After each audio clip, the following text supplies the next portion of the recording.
You may be wondering, why am I talking about music sampling in a class about research writing? Well, it's because there's a really nice connection or metaphor to be made about putting research into your writing and sampling tracks to make a new song. When you're using research, you have to integrate the source, you have to make it part of your sentence, you have to tag it, you also have to cite it. The best music sampling does the same thing. It takes a small bit of another song, drops it into a new track seamlessly.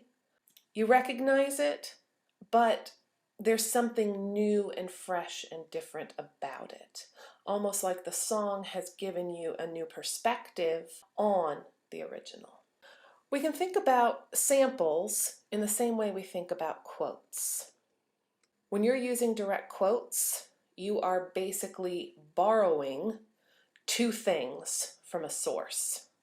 You're taking word for word what was in the article, the book, and you're also using the arrangement of those words. How are they put together in the sentence? When you sample music, generally you can do two things. You can take the words, the lyrics, or, as is more commonly done, you can take the underlying music, the bass line, the drum beat, even 3 or 4 notes. When it comes to music, copyright law in the United States is relatively strict about what you can quote or sample. Most cases proceed under the substantial similarity criterion. If something is recognizable, the average listener would say, oh yeah, I know that song. I know exactly where it's from. I know the artist. This can become the basis for a lawsuit. Any songs recorded before 1972 here in America are not subject to copyright. With material that is more recent, however, artists have to be very careful to get permission, to pay royalties for anything that is recognizable. Courts will most likely be sympathetic in the case that an artist says, yes, I know there are only 3 notes used from my song, but those are the 3 notes of the hook. Those are the 3 notes that define my song. So what we're going to do is we're going to listen to some examples.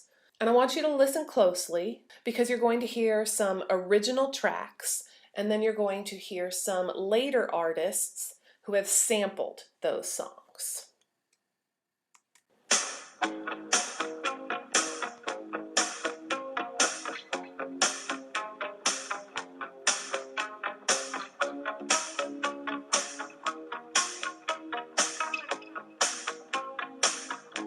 Every breath you take, and every move you make, every bond you break, every step you take, I'll be watching you.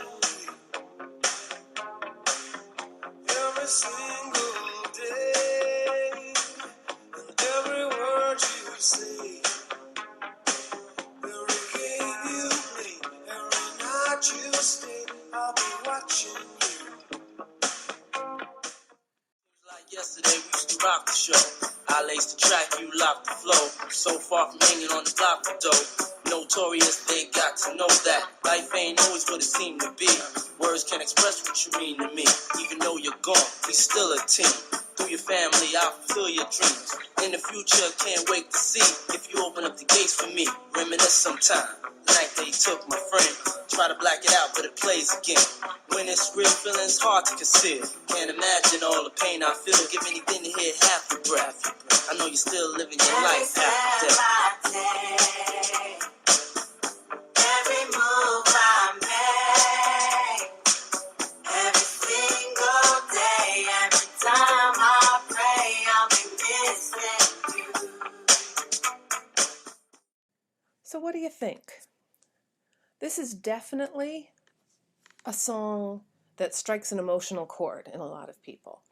It's a man mourning the loss of his dear friend.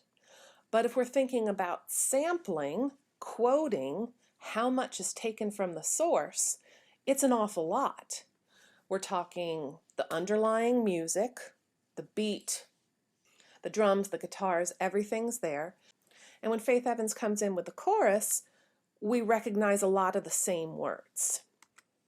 This moving tribute uses so much of Every Breath You Take that Sting, who's the lead singer of the Police, actually holds 100% of the financial benefit from Puff Daddy's song. 100%. So when you're writing a research paper, you don't want to use too many quotes, too many samples. Do not think of yourself as a cover band. Your research paper should not be karaoke. You are not simply going out there and singing the song again. You have to pick little bits and pieces, tiny quotes, the perfect sample to complement what you have to say. So now we're going to listen to an example of sampling that's a little more complex. You're going to hear 3 clips, and then there's going to be a 4th and final clip. Pay attention to the first 3, and then see, can you hear them in the 4th?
So what did you hear as you were listening to the final track by Muse?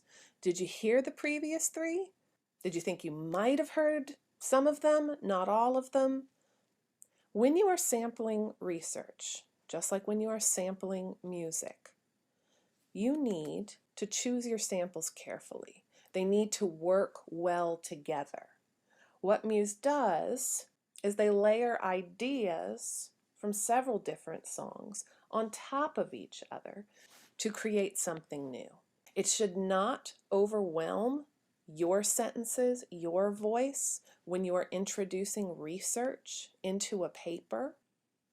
And of course, you have to cite the source of all of your quotes or samples. You're lucky. You don't have to worry about royalties. You don't have to pay someone, typically, to use a quote from her book.